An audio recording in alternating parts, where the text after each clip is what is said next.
ചിലവന്നൂർ കായലിൽ water metro service ആരംഭിക്കുന്നതിനുള്ള ഒരുക്കങ്ങളുടെ ഭാഗമായി കായലിന്റെ ആഴം കൂട്ടുന്ന പ്രവർത്തനങ്ങൾ പുരോഗമിക്കുന്നു.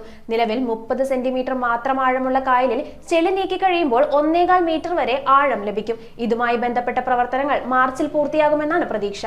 ചിലവന്നൂർ കായലിൽ വാട്ടർ മെട്രോ സർവീസ് ആരംഭിക്കുന്നതിനുള്ള ഒരുക്കങ്ങളുടെ ഭാഗമായി കായലിന്റെ ആഴം കൂട്ടുന്ന പ്രവർത്തനങ്ങൾ പുരോഗമിക്കുന്നു. നിലവിൽ 30 സെന്റിമീറ്റർ മാത്രം ആഴമുള്ള കായലിൽ ചെളി നീക്കി കഴിയുമ്പോൾ 1.25 മീറ്റർ വരെ ആഴം ലഭിക്കും. ആഴം കൂട്ടൽ പ്രവർത്തനങ്ങൾ മാർച്ചിൽ പൂർത്തിയാകുമെന്നാണ് പ്രതീക്ഷ. എളംകുളം മെട്രോ സ്റ്റേഷനോട് ചേർന്ന് എളംകുളം പാലത്തിന്റെ തെക്ക് വശത്തായാണ് വാട്ടർ മെട്രോ ടെർമിനൽ നിർമ്മിക്കുന്നത്. മെട്രോ ട്രെയിൻ സ്റ്റേഷനും വാട്ടർ മെട്രോ ടെർമിനലും തമ്മിൽ നേരിട്ടുള്ള ബന്ധമൊരുക്കുന്ന ഇരട്ട ടെർമിനൽ സംവിധാനമായിരിക്കും എളംകുളത്തെ പ്രത്യേകത. വൈറ്റിലയിൽ മെട്രോ സ്റ്റേഷനും വാട്ടർ മെട്രോ ടെർമിനലും ഒറ്റ കോമ്പൗണ്ടിലായിരുന്നാലും ഇരുവശങ്ങളും തമ്മിൽ അകലമുണ്ട്. എന്നാൽ എളംകുളത്തെ സ്റ്റേഷനിൽ നിന്ന് നേരിട്ട് വാട്ടർ മെട്രോ ടെർമിനലിലെത്താൻ കഴിയുന്ന സംവിധാനമാണ് ഒരുക്കുന്നത്. എളംകുളത്ത് നിന്ന് കുമ്പളം, നെട്ടൂർ മേഖലകളിലേക്കും ഹൈക്കോർട്ട് ജംഗ്ഷനിലേക്കുമാണ് വാട്ടർ മെട്രോ സർവീസ് ആസൂത്രണം ചെയ്തിരിക്കുന്നത്.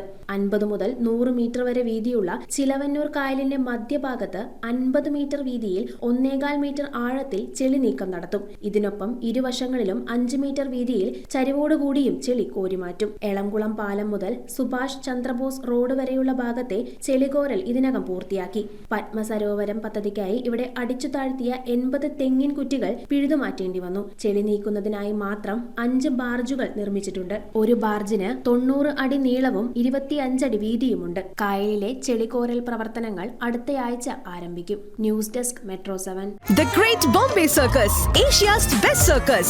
Indian, Chinese, African, Russian artists. ദിവസവും 1 മണിക്കും 4 മണിക്കും 7 മണിക്കും മണപ്പാട്ടിപ്പറമ്പ്, കലൂർ, കൊച്ചി.